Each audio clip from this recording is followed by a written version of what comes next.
Mari kita buka firman Tuhan di dalam Lukas pasal yang ke-12.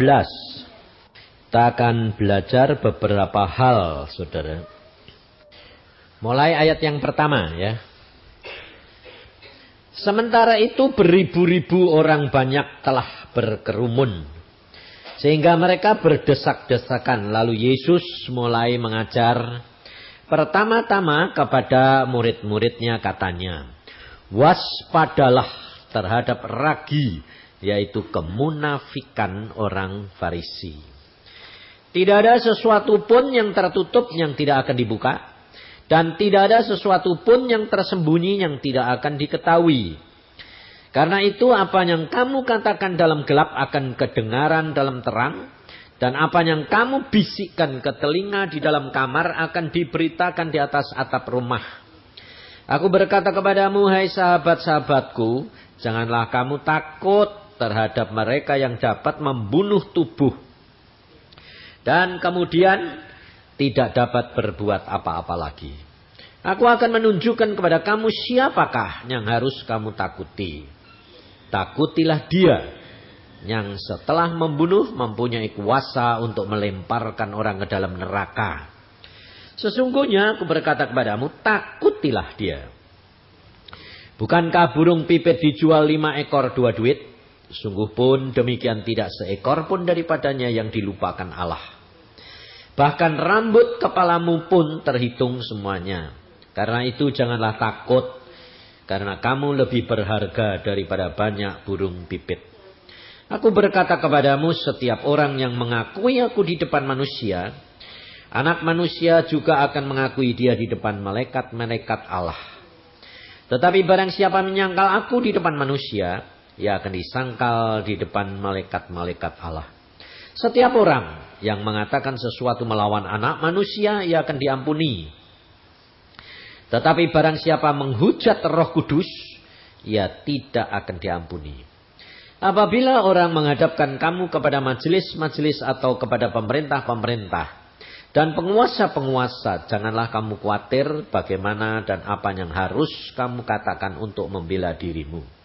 Sebab pada saat itu juga Roh Kudus akan mengajar kamu apa yang harus kamu katakan. Nah, saudara, ayat ini, ayat yang ke-11 dan 12, saudara perhatikan. Apabila orang menghadapkan kamu kepada majelis-majelis atau kepada pemerintah-pemerintah dan penguasa-penguasa, janganlah kamu khawatir bagaimana dan apa yang harus kamu katakan untuk membela dirimu. Sebab pada saat itu juga Roh Kudus akan mengajar kamu apa yang harus kamu katakan. Nah, kalau saudara membaca ayat ini, apa pikiran saudara? Ayat ini bukan merupakan ayat khusus untuk hal-hal terhadap pemerintah, terhadap orang-orang yang berkuasa. Tetapi sebetulnya ayat ini berlaku untuk setiap saat di rumah tangga maupun di mana saja. Mengenai kepercayaan saudara dan saya. Kenapa? Contohnya umpamanya di dalam rumah tangga. Perempuan jadi istri atau anak-anak, ya toh? Sekarang yang berkuasa siapa? Di dalam rumah tangga. Ayahnya, ya toh? Nah, kerap kali saudara itu dihadapkan satu kenyataan. Tidak salah jadi salah. Lebih-lebih kalau ayahnya sedang menceng-menceng jalan nih. Ya toh? Nah, lalu apa yang saudara harus lakukan? Kerap kali saudara sudah tahu-tahu sudah apa? Sudah mikir dulu. Wong enggak salah disalahin. Nah, ya toh? Jadi itu membela diri begitu itu dari kamu atau dari Tuhan? Nah, dari diri sendiri. Jadi ayat ini saudara, ini luar biasa. Kenapa? Karena Tuhan mau menunjukkan kepada saudara dan saya, hidup kekristenan itu, ya toh, itu hari demi hari. Hidup kekristenan itu Tuhan berkata, kamu harus belajar setia dalam perkara yang kecil. Jadi Tuhan dan saudara itu dididik Tuhan itu dalam perkara-perkara yang kecil sampai lama tambah lama besar. Nah, kalau hikmat dunia itu begini. Saudara belajar dulu, habis belajar praktek. Ya toh? Lalu kamu lulus sarjana. Nah, praktek. Nah, nanti kan kalau mau naik ke jenjang lebih tinggi, sekolah lagi. Ya toh? Itu hikmat dunia begitu. Jadi teori dulu, ngerti, baru praktek. Betul tak? Tapi kalau iman, orang Kristen, itu tidak gitu. Tuhan itu kerjanya tidak begitu, saudara. Karena kali saudara itu dari jenjang yang pertama ke tingkatnya lebih tinggi. Atau saudara dididik oleh Tuhan dalam perkara yang kecil, sampai perkara yang gede. Itu kerap kali saudara tidak dikasih tahu dulu. Justru kita kerap kali apa? Dimasukkan dalam situasi yang benar-benar tidak ngerti apa-apa. Ngerti tidak? Jadi tidak dikasih tahu dulu. Ngerti tidak? Karena apa? Karena saudara di dalam kekristenan itu berjalan di dalam iman. Nah, iman itu percaya akan sesuatu yang belum kelihatan. Nah, tapi saudara kepengennya apa? Lihat dulu baru. Nah itu. Itu memang dilakukan oleh Tuhan Yesus. Karena Yesus anak Allah. Dia mau melakukan segala sesuatu yang Bapaknya lakukan baru dia lakukan. Jadi dia cuma kelihatannya cuma nyontek toh. Tapi sebetulnya bukan nyontek. Kenapa? Karena Yesus sama Allah itu satu. Jadi apa yang dilakukan Yesus, Allah ya dilakukan Yesus. Tapi kalau saudara sama saya kan enggak satu sama Yesus. Kamu dan saya ada di dalam Yesus. Jadi tetap dua. Ngerti enggak? Jadi bagaimana supaya saudara dan saya itu selalu berhasil? Ayatnya ini. Jangan menyediakan. Apa tadi? Baru baca lupa. Jangan menyediakan. Itulah ayatnya itu loh. Ayat yang 12. Sebab pada saat itu juga Roh Kudus akan mengajar kamu akan arus yang harus kamu katakan. Jadi jangan menyiapkan apa? Jawaban. Susah enggak? Susah. Makanya saya katakan, saudara, saat-saat sekarang ini orang-orang Kristen itu tidak nyadari sedang terjadi krisis iman yang luar biasa. Karena apa? Karena Tuhan Yesus berkata, apakah kalau nanti aku datang aku dapat iman? Berarti iman orang Kristen banyak yang gugur. Lah, gugurnya orang Kristen bukan karena menghadapi aniaya. Seperti di Ambon. Sebab apa? Setan itu sudah tahu. Orang Kristen itu kalau tambah ditekan, tambah berkembang. Sebabnya apa? Sebabnya mujizat demi mujizat terjadi. Ya toh? Mamanya di Ambon. Loh, mamanya waktu Dulos di Serbu, itu murid-muridnya ngalami mujizat. Jadi kalau malah dianiaya, ditekan, mujizatnya tambah terjadi. Lah, setan pakai cara ini. Makanya saya buka di sini supaya saudara itu belajar. Saudara itu tidak sadar bahwa engkau itu sekarang sedang dituntun ke dalam suatu krisis iman. Dengan cara apa? Caranya begini. Saudara, ilmu pengetahuan bertambah-tambah. Ya lah? Terus saudara diberkati dengan uang. Ya lah? Kalau dipencet, tambah. Cari Yesus. Nah, contohnya begini. Saudara itu jadi Kristen karena masalah atau karena berkat?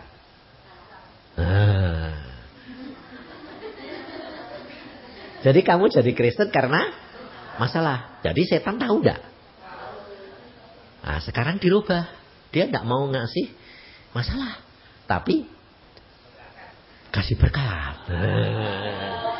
Sehingga kalau kamu sekarang dikasih berkat, contohnya ya, uang punya, terus ilmu pengetahuan itu juga termasuk berkat toh?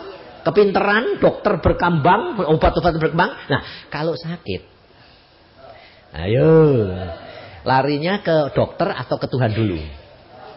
Dokter. Loh, kecuali kalau nanti sakitnya kanker sudah mepet, dokternya angkat tangan, duitnya habis, baru lari Tuhan. Betul? Betul dah? Nah, jadi Tuhan berkata apa tadi firman? Tuhan tuh mendidik saudara dan saya setia dalam perkaranya kecil. Jadi kalau sakit flu tuh sakit kecil enggak? Hah? Kecil toh? Sembayang? Enggak toh? Enggak. Pikirnya apa? Harganya obat murah, duit kamu punya, beli obat. Ya toh? Loh. Sehingga saudara tidak belajar setia dalam perkaranya kecil.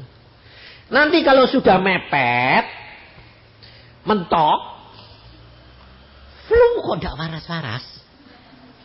Oh, baru cari Tuhan. Ngerti tidak? Maka dari itu orang Kristen tidak menyadari bahwa pelan-pelan dituntun ke dalam suatu kemerosotan iman. Krisis iman.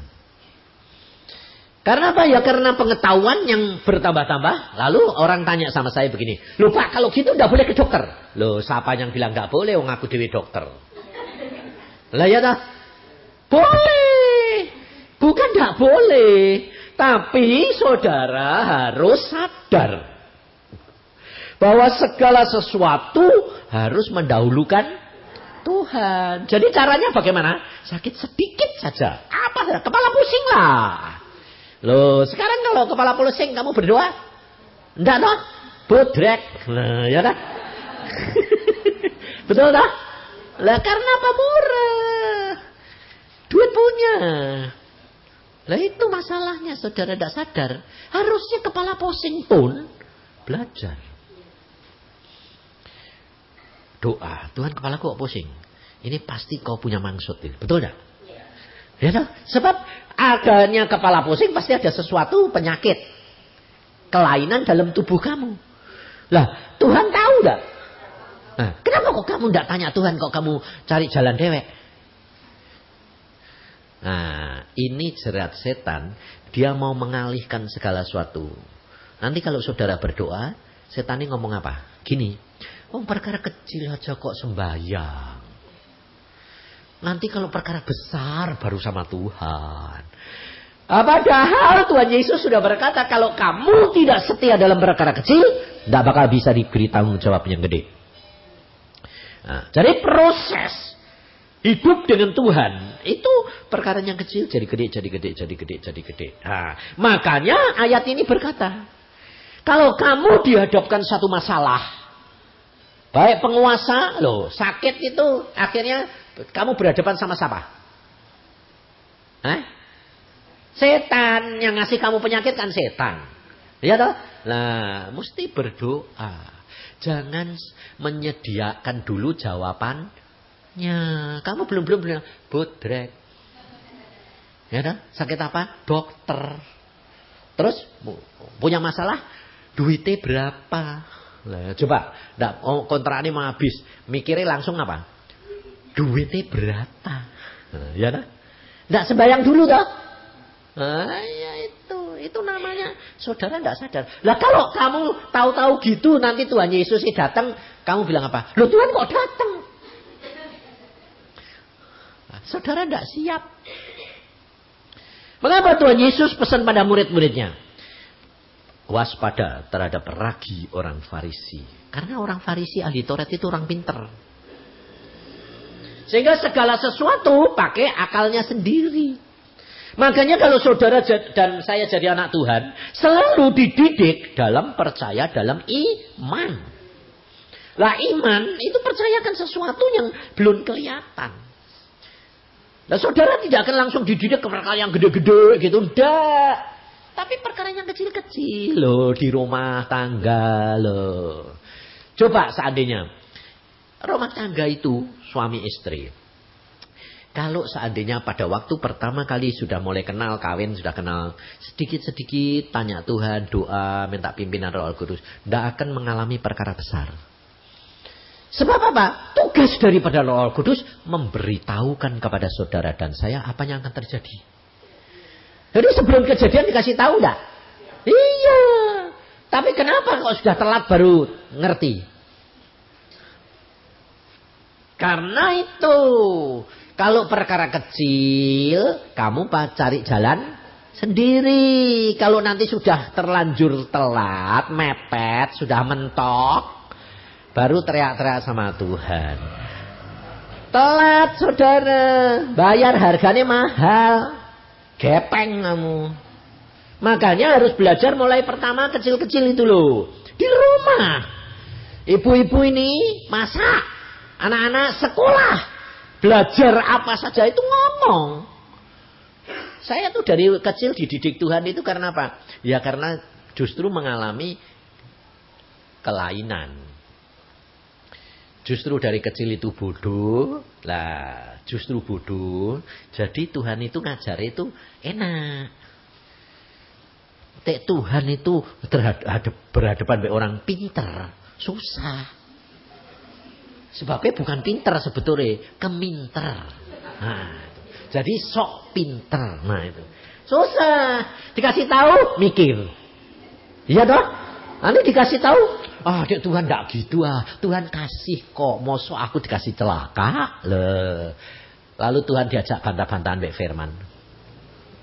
Sebab apa? Sebab saudara tidak kenal akan Tuhan. Kalau saudara itu mengenal Tuhan yang luar biasa, enak saudara. Makanya saya bilang, hidup dengan Tuhan itu harusnya santai. Nah, lalu Tuhan berkata kepada murid-muridnya, jangan takut kepada orang yang membunuh tubuh. Nah, kalau Tuhan Yesus pesan gitu pada murid-muridnya itu, Tuhan Yesus sudah tahu tak kalau muridnya semua bakal mati dibunuh? Tahu toh?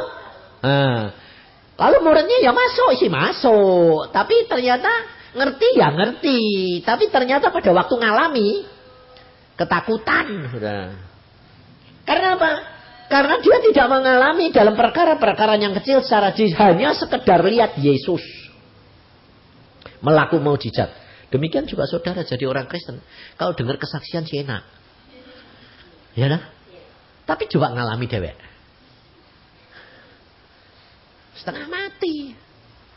Tapi justru kalau kamu ngalami, kamu mengatasi, kamu punya iman kuat.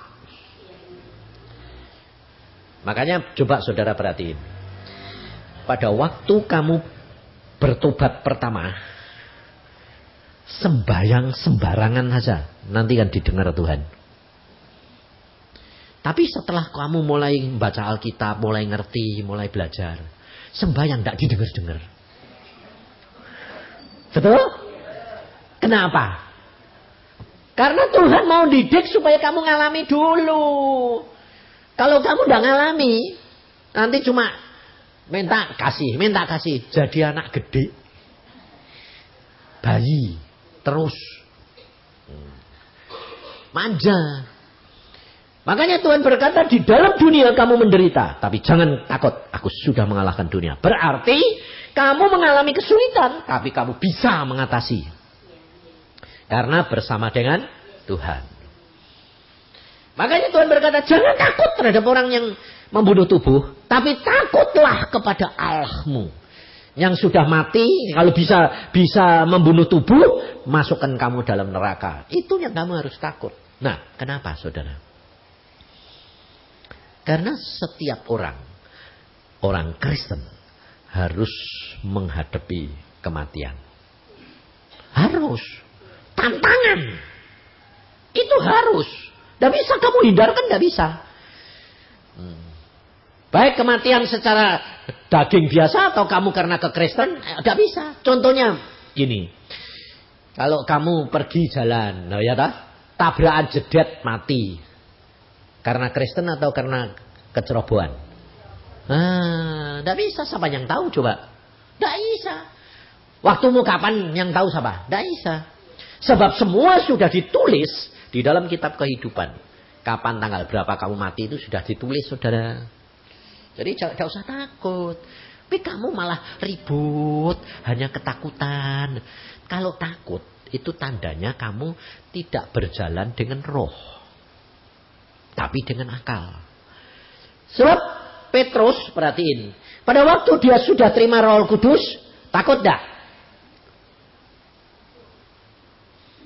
Masih takut.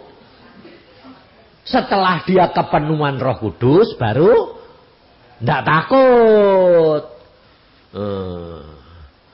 Maka dari itu saudara perhatikan ini benar-benar. Kalau kamu masih ada rasa takut dalam hidup kamu. Khawatir, takut. Perhatiin. Karena iman kamu merosot. Karena hidupmu bukan berjalan dengan iman. Tapi berjalan dengan pengertianmu sendiri. Dan bergantung kepada uangmu. Maka hati-hati. Setan itu tahu saudara. Jadi dia tidak. Kalau kamu sedang cinta Tuhan. Oh tidak dijatuhin. Perkara dengan penganiayaan. Mati kamu sanggup. Tapi dijatuhin dengan berkat. Diberkati. Setelah diberkati. Nanti baru. Tuhan baik, Tuhan baik, Tuhan baik, Tuhan baik. Nah, lalu disodori masalah. Pakai berkat. Bukan bergantung kepada Tuhan. Hati-hati. Kita harus selalu waspada. Tuhan akan mendidik kamu dari hari ke hari. Jadi perkara di rumah. Belajar. Mengalami masalah dengan suami, sembahyang. Suami dengan istri, sembahyang. Lo tanya, Tuhan kok gini ada apa? Mengapa? Yang harus berbuat apa? Loh, belajar. Karena apa? Roh Kudus yang ada di dalam diri saudara. Ada dua hal yang saudara harus lakukan. Kalau itu kamu tidak lakukan, dia tidak akan mau kerja. Yang pertama adalah apa? Biarkan, izinkan dia berkarya, memproses dalam hidup saudara. Berikan dia wewenang untuk melakukan dalam diri saudara. Sebab Tuhan itu tidak mau memaksa. Nah, itu yang pertama. Kalau yang pertama ini gini, izinkan Tuhan. Nah, itu kalau kamu izinkan, itu kira-kira kuasanya masih di tempat siapa? Yang ngatur Tuhan atau kamu?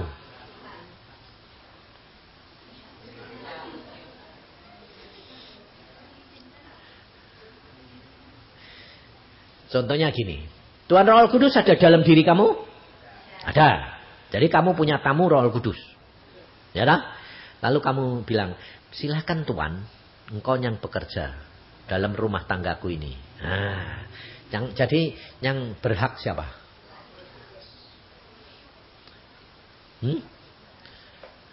Roh Kudus.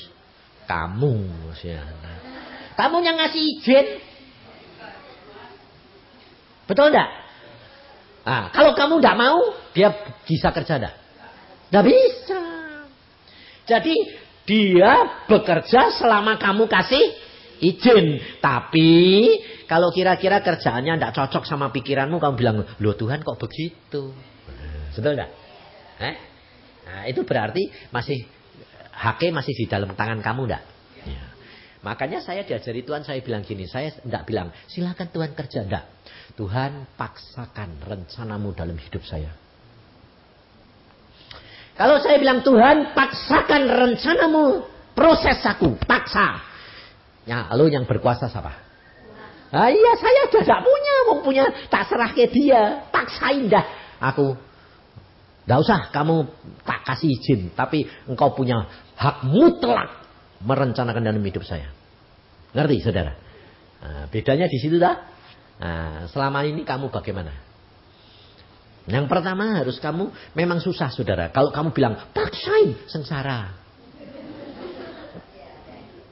Iya toh? Karena kalau dipaksa itu orang dipaksa itu enak enggak? Enggak ada yang enak. Tapi kalau mengizinkan enak enggak? Enak. Kalau enggak cocok, jangan stop segitu saja. Nah, ngerti enggak? Nah, itu masalahnya. Makanya kamu kerap kali enggak lihat mujizat. Tuhan ya kerjanya separuh-separuh. Nah, belum apa-apa kamu sedang gerutu. Stop, enggak usah gitulah. Ya lah. Enggak usah gitu-gituan, enggak usah ekstrim-ekstriman lah. Yang biasa-biasa saja. Nah, yang kedua, kalau saudara dan saya memberikan wewenang kepada Tuhan untuk mengerjakan sesuatu, ya toh, saudara harus serahkan dirimu. Relakan apapun yang dia lakukan, dia mau, itu lakukan. Biarpun itu tidak masuk akal. Dan memang iman itu tidak masuk akal. Kalau masuk akal itu bukan iman. Nah ini contohnya, saya ini dokter gigi. Jadi ada kesaksian tentang dokter gigi ini. Ada seorang hamba Tuhan, muda, dia sembahyang. Tuhan, aku kepengen jadi misionaris. Ini kejadian sungguh, saudara. Lalu ini agak ekstrim pemuda ini. Sembahyang terus. Mentake itu pergi ke daerah yang belum ada orang Kristen dan suku terasing. Nekat ini. Wah, cinta Tuhan tenan. Wah. Gobu-gobu. Tahun demi tahun doa tapi tidak dipanggil. Malah ngalami kecelakaan. Mobil tabrakan jedet, kakinya putus, rusuknya putus, untune ompong. Rontok semua, saudara. Wah, ini sampai gigi rompol semua kan, tulang ini kan retak. Jadi nunggu sembuh ini lama. Berbulan-bulan di rumah sakit itulah. Sementara itu kan dikunjungi oleh orang-orang. Nah, ada misionaris dari Afrika dengar, ada pemuda yang kepingin gitu kok malah mengalami kecelakaan. Lah kalau gitu, ya coba temuin. Doain, anak muda kamu kepengen apa? Saya kepengen ke Afrika. Loh, saya ini misionaris di Afrika. Kamu kepengennya yang mana? Masuk pedalaman yang belum pernah diinjili loh, suku terasing. Wah, beneran. Jadi kamu belum kawin toh? Belum. Kalau kawin nanti mati istriku janda. Jadi tidak kawin. Ya wis, apik, bagus itu. Ayo. Sembuh, dibawa ke sana saudara, ke Afrika. Lalu dipakai gigi palsu toh? Ngompong kok. Masa muda terus ompong enggak dikasih gigi palsu. Jadi pakai gigi palsu komplit. Ternyata dia dikirim ke sana, masuk, dia muji-muji Tuhan karena dia semangat maksudnya diserbu, ditangkap saudara. Mau digodok. Karena orang anu ini pikirnya gini, loh kok rambutnya kok pirang? Itu bukan manusia itu. Putih lagi. Wah, ini binatang ajaib ini. Nah, jadi ditangkap, diikat kaki tangannya, digotong kayak babi. Nah memang mereka kan tukang makan orang. Terus dimasuki kaleng kandang. Disimpan. Saudara tahu? Kalau orang itu melihara binatang, sekarang yang saudara makan tuh ayam. Ayam potong itu dimasukin kandang, dikasih makan apa? Segala macam yang bakal gendut. Terus supaya dagingnya enak. Saya pernah diajak makan di salah satu restoran, dagingnya itu mahal luar biasa. Dia bilang gini, Pak, coba ini Pak, enak. Wah, enak memang. Rasanya itu empuk sama agak kayak alkohol gitu. Sampai kaget aku. Ini daging apa? Oh, ini daging babi, Pak. Loh, kok rasanya kok aneh? Ini khusus Pak, babi ini itu dicepet. Tidak boleh gerak. Minumnya bir. Diminuminya tiap hari itu bir. Makannya juga semua diatur. Nah, kalau sudah berapa dipotong. Dagingnya empuk, rasanya luar biasa. Nah, tapi satu onnya 70.000.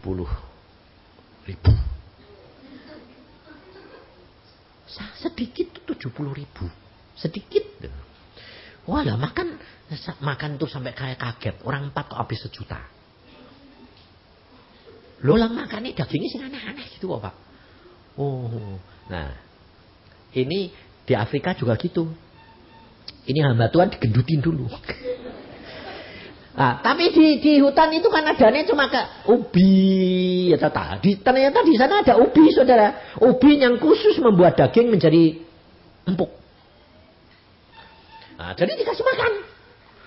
Nah, saudara tahu, orang pakai gigi palsu, makan ubi godok, macet kantil. Giginya kan macet. Nggak bisa ditarik. Kalau tidak percaya yang pakai gigi palsu makannya ketan. Nah, nggak bisa. Jenang, nggak bisa. Demikian makan, kelak berhenti. Mesti giginya dilepas.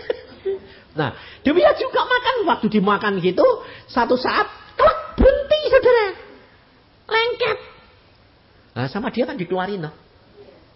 Dibersihin. Pasang, makan lagi, ya, no? Penjaganya lihat. Loh, giginya bisa dikeluarin, dimasukin. Loh, dia kan orang primitif, belum pernah lihat ada gigi palsu.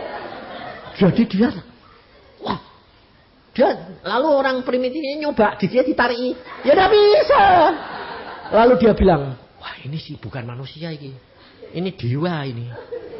Wong isan masang gigi dibawa keluar, bersihin masuk lagi.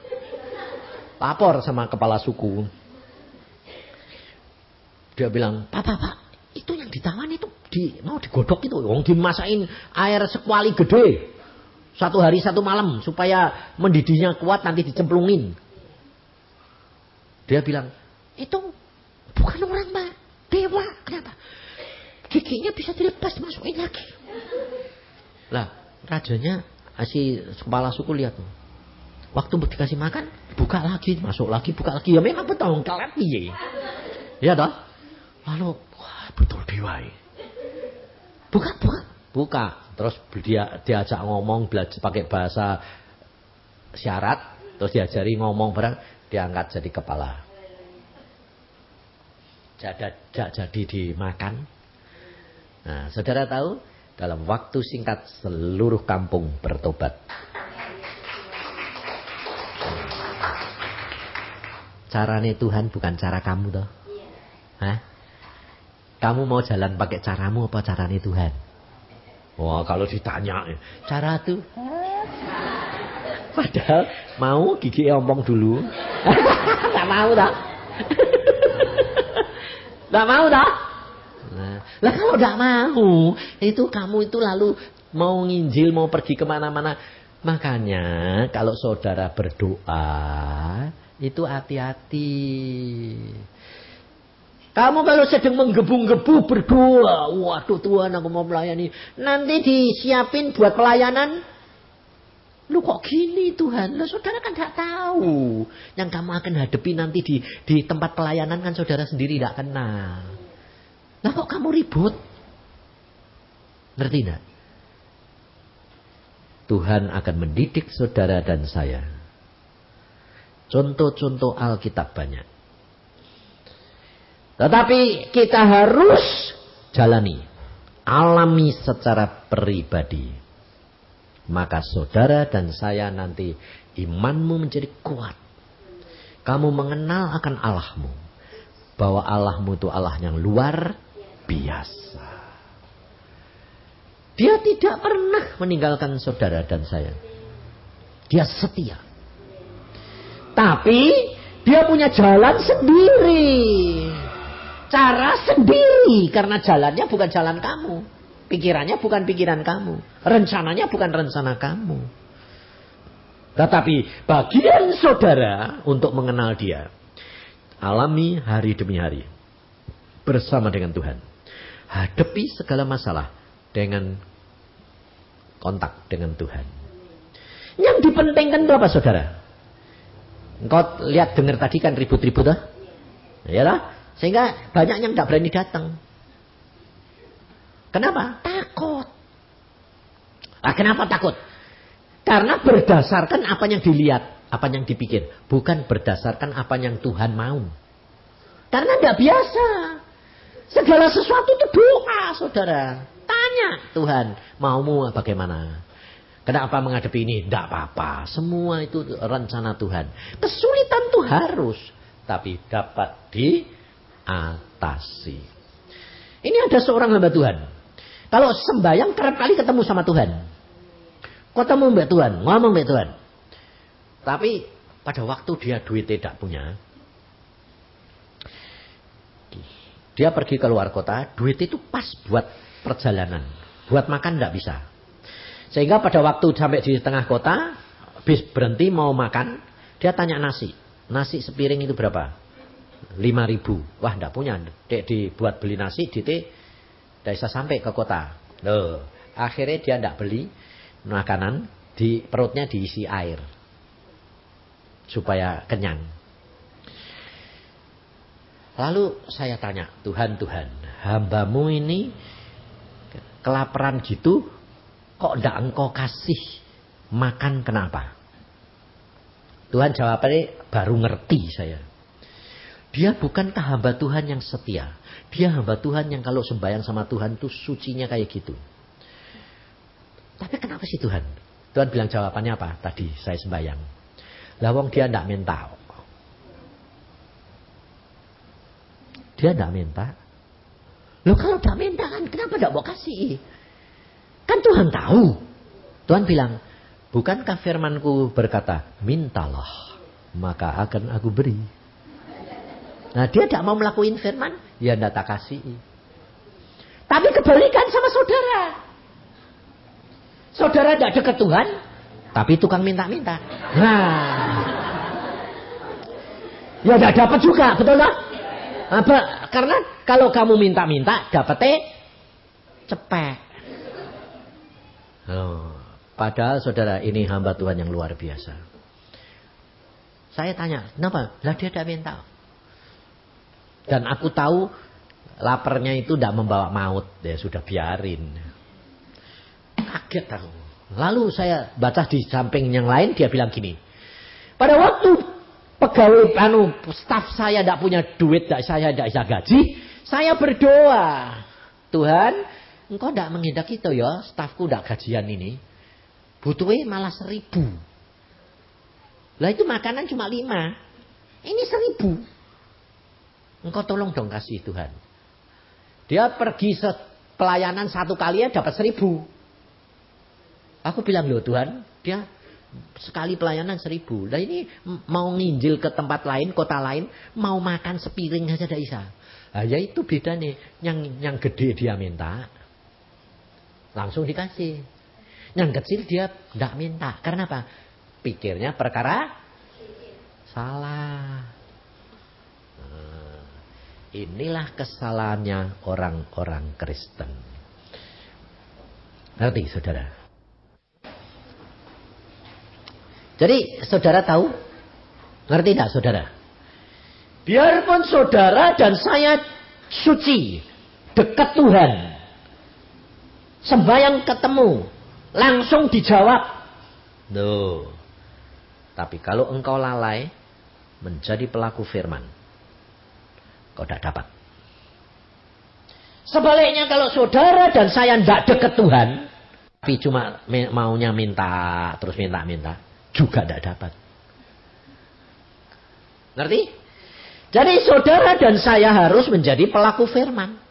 Baca Alkitab, minta pimpinan Roh Kudus, berikan kesempatan kepada Roh Kudus, minta kepada Roh Kudus untuk berkarya, berkuasa dalam hidup saudara dan saya. Supaya saudara dan saya dipimpin, tapi harus disertai dengan mau nurut. Masuk akal, tidak masuk akal, turutin. Kau akan melihat pimpinan Tuhan yang nyata. Kalau kamu menghadapi masalah, Tuhan tuh suka kayak gitu, saudara. Saya pada waktu mendapat ancaman mau dibunuh, hari siang sudah dikasih tahu sama Intel. Pak, Bapak harus cepat lari, sebab nanti malam jam 11 engkau dibunuh. Dan tidak ada yang bisa menolong saudara. Kecuali Tuhan. Saya bilang, ya saya mau sembahyang. Saya sembahyang dulu saudara. Saya masuk, sembahyang. Ayo yang istri saya sedang ngandung pada waktu itu. 7 bulan, anak pertama. Ayo sembahyang. Kenapa? Aku nanti malam jam 11 itu mau dibunuh. Loh. Lah terus Intelnya bilang, kita disuruh lari. Ya yuk sembahyang. Pokoknya janjian loh yang. Kenapa? Dek mati bareng ya. Ya, boleh.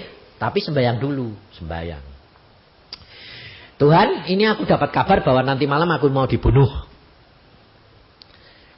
Apa yang aku harus lakukan?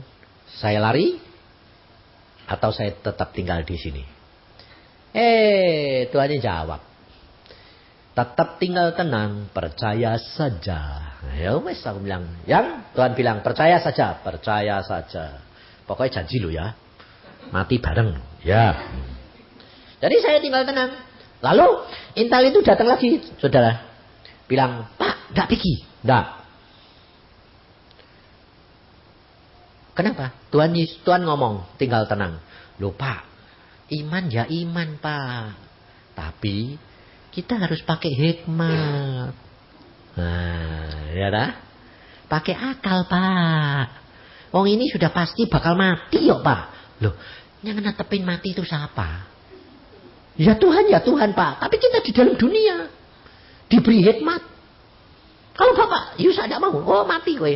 Lah ya sudah, ya mati ya biar, saya bilang. Mati untuk Yesus untung, masa bodoh, saya bilang. Lalu dia pulang, dia malam mau balik. Jadi dia pulang, malamnya mau balik, saudara. Mau jaga saya. Saudara tahu? Tidak pernah bisa. Dia dari rumah naik sepeda. Jam 7 itu berangkat dari rumahnya. Karena mau jaga saya, kira-kira jam 8 sudah bisa di rumah. Orangnya itu jam 11 mau datang. Dia datang ke rumah saya dari jam 7, jam 12 malam baru sampai. Kenapa? Naik sepeda. Sepedanya kempos terus. Malam-malam kan ada orang tembel ban. Jadi ada tembel ban diketok, mau orangnya karena dia polisi, letnan, dia ditulungi. Genjot meneh. Itu tahun 75, saudara. Kok 75? 65 waktu G30S tuh. Baru sekilo bolong lagi. Dari jam 7 sampai jam 12. Nah, jam 11 pembunuhnya datang. Saya tetap hidup. Karena Tuhan mengubah kutuk jadi berkat. Nah, orang yang dikirim ke tempat saya yang mau bunuh itu, justru adiknya diperkosa. Lah, saya mau dibunuh karena menolongi gadis yang diperkosa. Nah, jadi lalu bilang, kamu disuruh bunuh saya, kenapa? Tak tahu Pak. Kamu tahu, ketuamu itu loh memperkosa gadis, aku yang nulungin. Melotot dia, nangis dia. Loh, Bapak nulungi? Iya. Jadi karena ketuamu itu mau menghilangkan jejak, saya dibunuh. Loh, saya ini sedang cari orang yang memperkosa adik saya. Mau saya bunuh. Lah kok Bapak yang nulungi sama saya bunuh? Salah. Lalu saya bilang, balik, kasih tahu ketuamu. Kalau udah ngaku bawa sini. Tak tunjuki gadisnya. Pulang, ketua ini diajar habis-habisan semalam suntuh. Kutuk Tuhan bisa ubah jadi berkat. Kalau saudara nurut, percaya. Tapi masuk akal enggak? Enggak. Deg-degan enggak? Iya. Kalau kamu bilang enggak deg-degan, nada. Deg-degan sih tetap deg-degan. Apa jam 11 ini datang sungguh pada jam 11 tepat, tok. Wah, datang sungguh. Ya deg-degan. Makanya aku bilang, turut Yesus itu ngeri-ngeri sedep. Nah, pada waktu belum kejadian pertolongan, ngeri. Tapi nanti kamu akan melihat kemuliaan Tuhan nyata. Itu hidup dengan Yesus, saudara. Ya dah, seperti hamba Tuhan tadi dah. Kecelakaan ompong. Ya dah. Justru dengan ompongnya, dia selamat. Nah, karena apa? Di suku itu tidak ada gigi palsu itu tidak ada. Lah gigi palsu itu kan atasnya kan ada gusi nih. Yang warnanya persih gusi. Tapi plastik. Pikirnya, loh kok bisa dicopot dong? Dewa, selamat. Ngerti enggak? Itu hidup kekristenan. Belajar iman. Jangan sampai kamu mengalami krisis iman hanya karena berkat. Hanya karena pengetahuan. Tetapi saudara harus pegang benar-benar